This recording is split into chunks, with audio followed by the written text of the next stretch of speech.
You all? Yeah. Okay, great. So thank you for the introduction, Lida. It's a real privilege to be here to share some of our research that we've been doing in the AI space within educational assessment.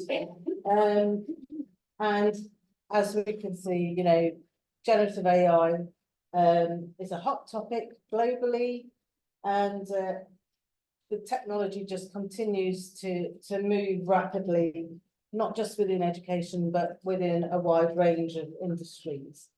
And what I'm hoping to share with you in the next 15 to 20 minutes is our research objectives, a little bit of background context around the syllabus that we used for our study, our methodology and our methods, some of our findings for one of our research questions, and then some brief conclusions and reflections.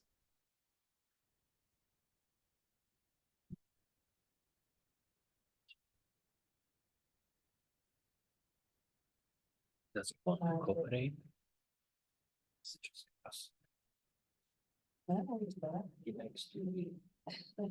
Okay, great. Okay, so to begin with, our research objectives. So when ChatGPT was launched as a free service in November 2022, we saw the urgent need to do some work in the ChatGPT space because of its rapid growth, also the opportunities and the potential uses and the implications that it would bring for teaching, learning and assessment. So our research was very explorative, and we wanted to find out how students might engage with generative AI in assessment. So these are a springboard for our early ideas of what was going on in Gen AI in assessment. And one of our questions was, how do undergraduate students use ChatGPT in their essay writing? So we used one of our Cambridge IGCSE international qualifications of global perspectives, and we took the individual report component, which is a coursework component. And the reason why we chose this is because of the diverse range of skills that it requires from the students. So it's a syllabus that actually encourages students to think about and explore solutions of significant global significance and their global issues. And it allows them to consider different perspectives and contexts, as well as developing transferable skills to complement their learning in other subjects, you know, and other curriculum areas. So what I have on, just to caveat this, we chose 3 undergraduate students for ethical reasons, because we didn't want the study to interfere with our live series for our IGCSE. And we also chose this IGCSE qualification because we make an assumption that at undergraduate level, the students already have the skills to access their skills, and we're not testing them on, you know, those skills, but rather we're focusing on how the students are going to use the assistance of ChatGPT. On the slide, going back to my teaching days, I have the task that we set the students for doing this study. We gave them some light familiarization training into the syllabus and also the marking criteria. We gave them an example essay, and we also gave them a suggested essay structure, and they were also allowed to use wider internet access. And for this study, at the time, they were going to use ChatGPT 3.5, but on the day that they came into our offices, ChatGPT 4 went live. So we gave them the choice to use whichever version they wanted, or both versions, which you'll see in the following slides. Okay, so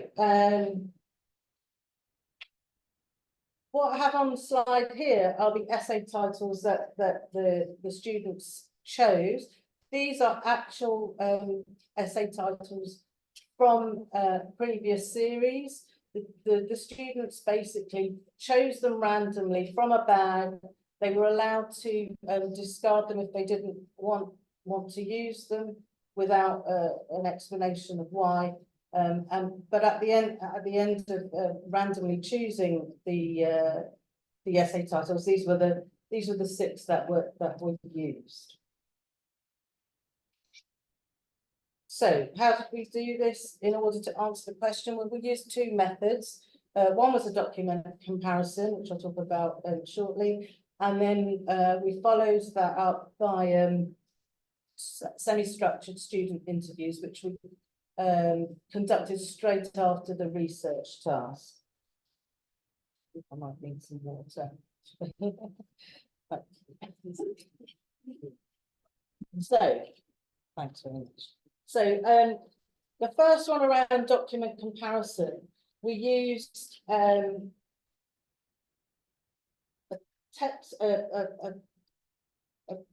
platform developed by CopyLeaks called Text Compare.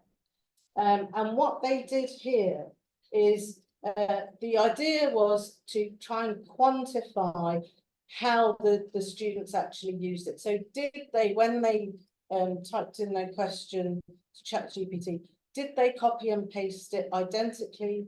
Did they paraphrase it? Or did they just make copy and paste with some minor changes? So there were 3 sort of options there. CopyLeaks puts out a plagiarism score. And I want to just emphasize here that the students did not plagiarize as such, because they were just doing what we asked them to do. So, you know, in this study.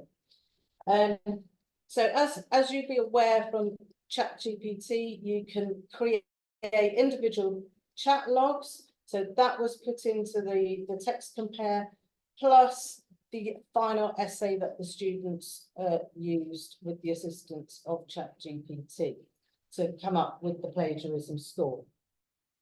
So what the slide shows here is the plagiarism score in 21% of this particular essay. I've just taken an extract, was identical, so it was copied and pasted word for word from the chat log.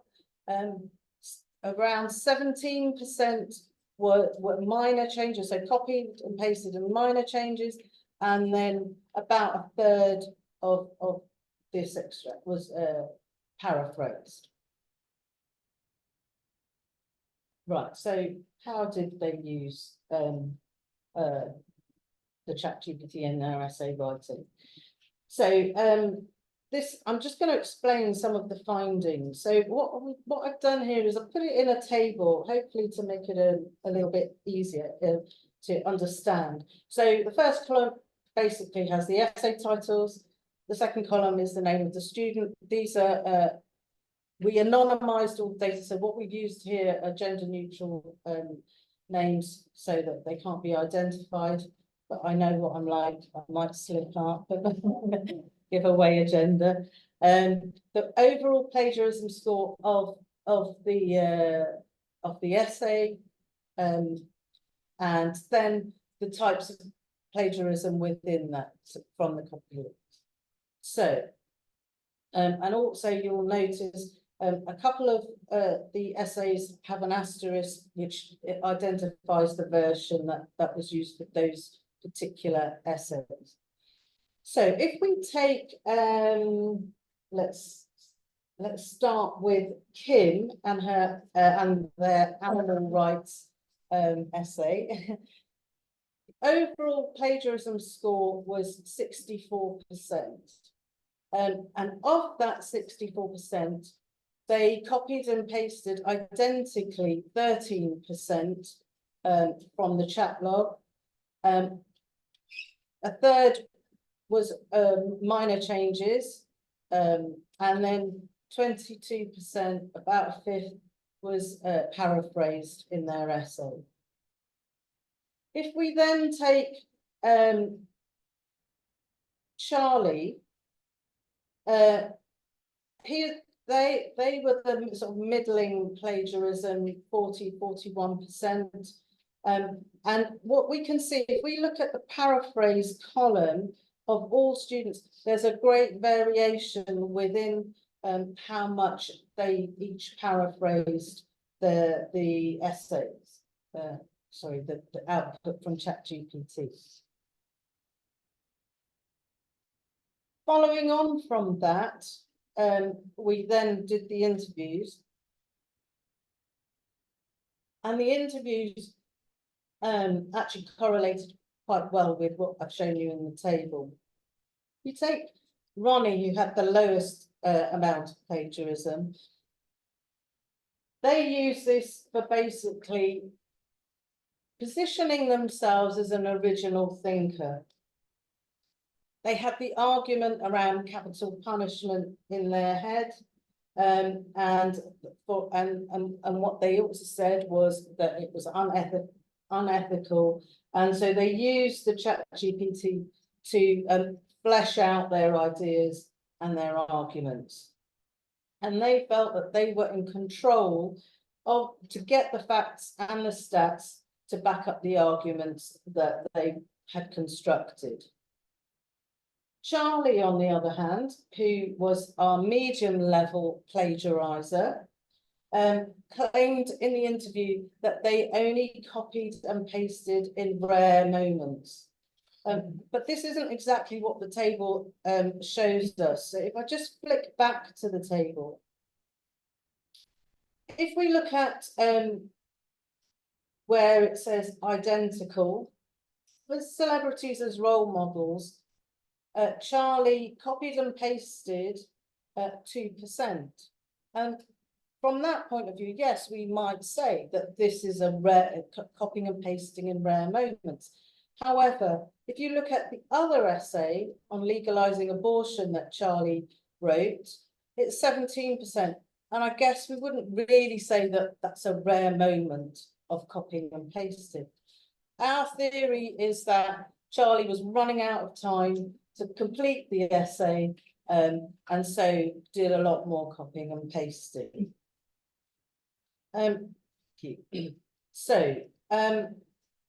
Kim was the highest level plagiarizer, and they were totally underwhelmed and disillusioned by the use of ChatGPT.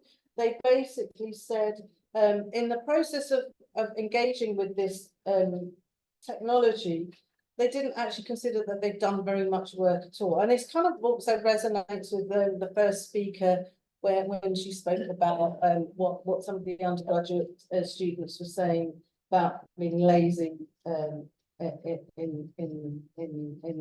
using the ChatGPT.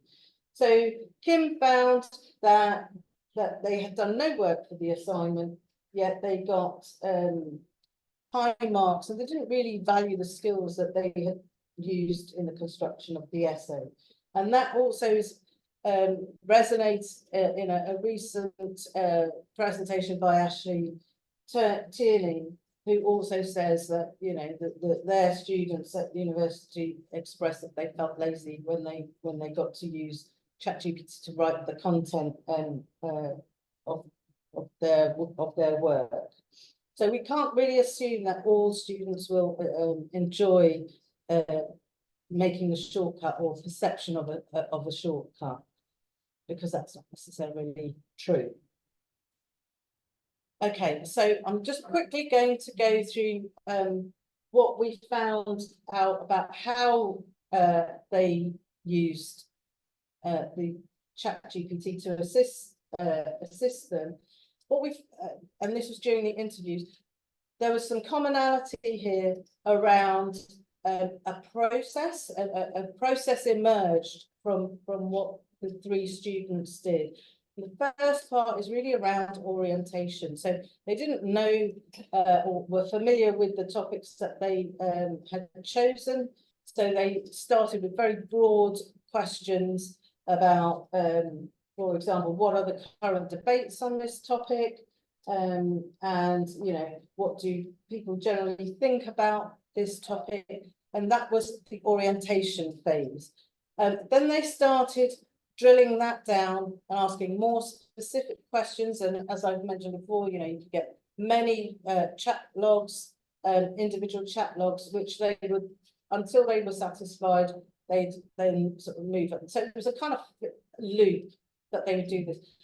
The third box on the slide, which talks about verification, we've got a dotted green bracket around that, but then that's basically because students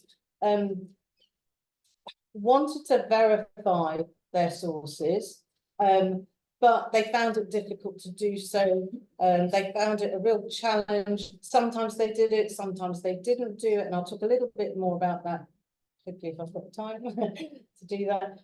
But again, verification may happen at different times of the process.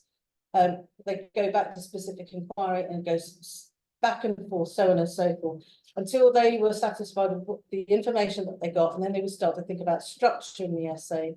And that again can happen at the beginning of a task, in the middle, or at the end, and they would use the example structure as a guide, and then they would finally write up the essay, and that's something that a student does anyway without the assistance of ChatGPT or Gen AI.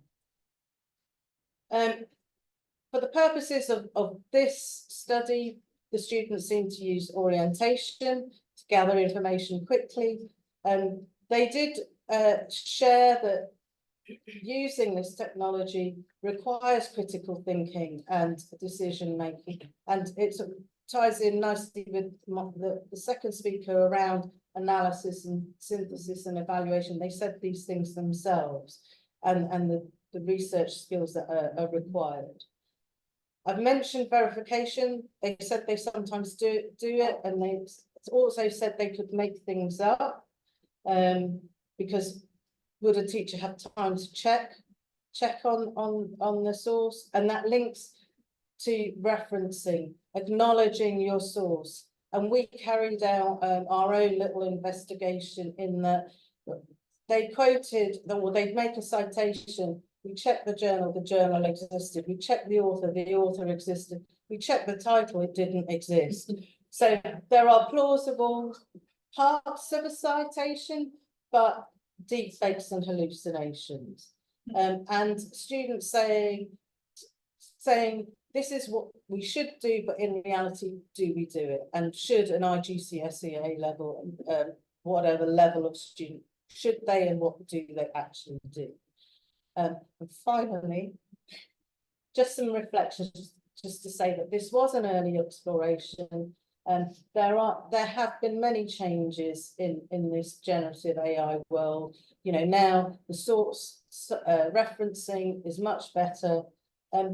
We're an assessment agency, so we want to sort of look at, you know, what are the skills now needed for this new world that is not going away, and how can we better address it? And so there's lots of future research to do. Thank you for listening.